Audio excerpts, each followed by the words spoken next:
when you were making that decision, what made you pull the trigger? Well, one thing that made me retire at probably when I did was because Dave retired the year before, and I just wanted to work another year just to make sure financially we would be okay. And and he's always said he was going to retire at 57, and that was what he did. So, and we were lucky enough that it worked out for us. So, How was that possible for Dave? what that He was able to retire at 57. How was it possible? Yeah. Well, because he had that many years in with the city, and the government people, like police officers can retire at 57, teachers, and also city workers. So, and then they get their retirement at that age. So, yeah, so that's how that works. And so, after you retired, did you have any income stream? Any problems with No, any income. Oh,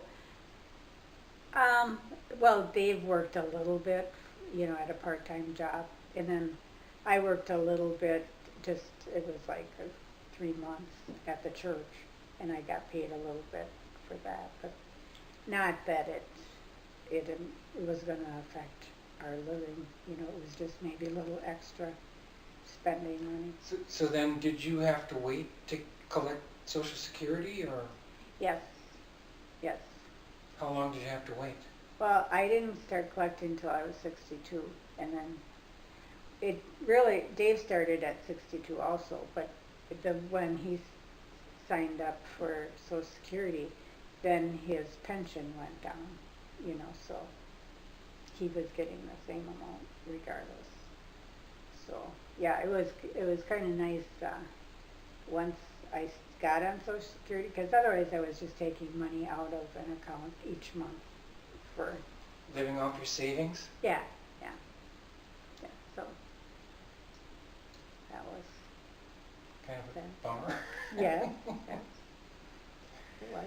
So then once you went on to Social Security, you were able to pretty much have two incomes.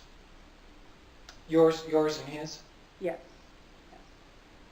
Well, when I was taking money out of savings, I was still kind of mine and his, so. But it was coming out of savings, not... Yeah, not the government. Not the government. So, yeah. And so how long has it been? What's the total number?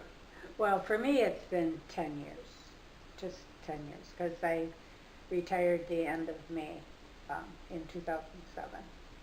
And that was after Mom passed away. So, and I had thought of working like to January or something of the following year, but I thought I wanted to enjoy the summer while we were up here, because otherwise it's hard to get off during the summer where I worked, so you're limited as to the time. And I thought, well, if I'm going to do it, I might as well do it in the summer when I can enjoy it. So, but that summer, I didn't do anything. I just vegged out and read or just sat around. I thought, I'm not doing anything.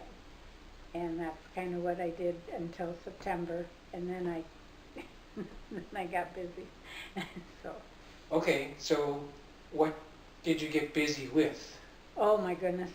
The minute people know you're retired, everybody's, well, can you help with this? Can you do this? Can you volunteer here? So we work lots of time up at church. Then I became secretary of the bowling league. Then I'm on the social committee. And then we started a book club. And it's just never ending. You can be busy you can be as busy as you want. You know, sometimes you just have to say no. I can't help you, but yeah, I was worried about what we were gonna do, because I thought, well, I have no plans of just sitting here in the middle of the woods, so I better find things to do, so, yeah, it didn't take long, not at all. And what do you think your house has influenced your retirement? I mean, the house where you live is a big part of Right. what you've always hoped Yes. and planned for. Right, and it's something that you may have it planned in your future, but you have no idea what's going to happen, with your health or with anything that you may never get. But I've known people who never got to retire. It's sad, And just explain a little bit of the whole picture of this house. You started here 30 or more years ago. Oh, yeah. I'm trying to think. Yeah, probably 30 years. And we had bought the land just to camp on, and that's what we did for, maybe 8 years or so. And then we decided that it would be nicer if we could come up to a cabin or something. So we built the garage and turned it into a cottage.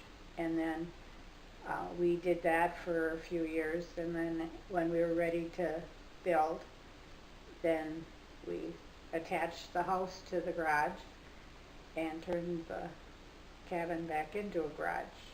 So, and our dream was to be up here on the lake enjoying nature. And we were able to do that. And it was no small undertaking. No, it was a lot of hard work. Built by? Built by Dave and his friends, so yeah. Yeah, he's got a lot of pride in the house because he did so much of the work himself. And so that was another reason he retired when he did, so he would have the time to work on the house and not have to run back to Appleton to work, so, yeah. And so the house is this big central piece Right, of yeah. retirement Mm-hmm. for the two of you. Mm-hmm. Yeah, absolutely. That was. Perhaps even, would you say even the biggest piece? Uh-huh. I think so. Yeah. So a lot of your planning, retirement planning, is literally built around the house that you built. Right, because when we were like in our 30s, when you talked about retirement, our retirement back then, we were going to buy a big motorhome and, cruise the U.S., Well, as you're getting older, the thought of driving a great big rig isn't quite as exciting as it sounded. It's exciting once. Yeah, so, and this is more of a permanent thing then. And it is your home and your retirement. Mm-hmm. Home and your retirement, all bundled. Right, yeah. Like you said, it's all centered in the house, And that's kind of, it may be a common thing, but I think it's a more particular, it's a certain type of retirement plan. Right, That right, yeah. other people may or may not have an attachment to a house. So, well, we know a lot of people that retired and built a retirement home up north, but when it came down to it, they were bored.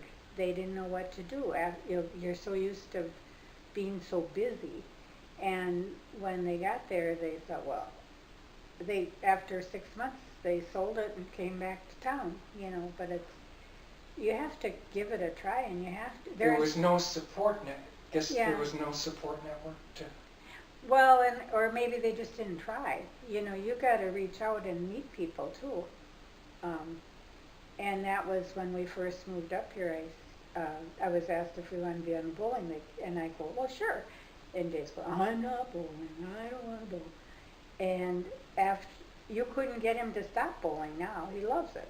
So I said, that's how we're going to meet people, is finding, we met people that lived up here. We met people from Shawano, so Mhm.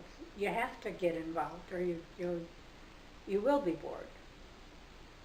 And you will go crazy. Yeah, right. I mean, you can only have so much. I don't care even if you don't want to meet people, but you got to get out a little bit, Mhm. So, So that's it. all right. Good, thank you very much. All right. Put that on tape and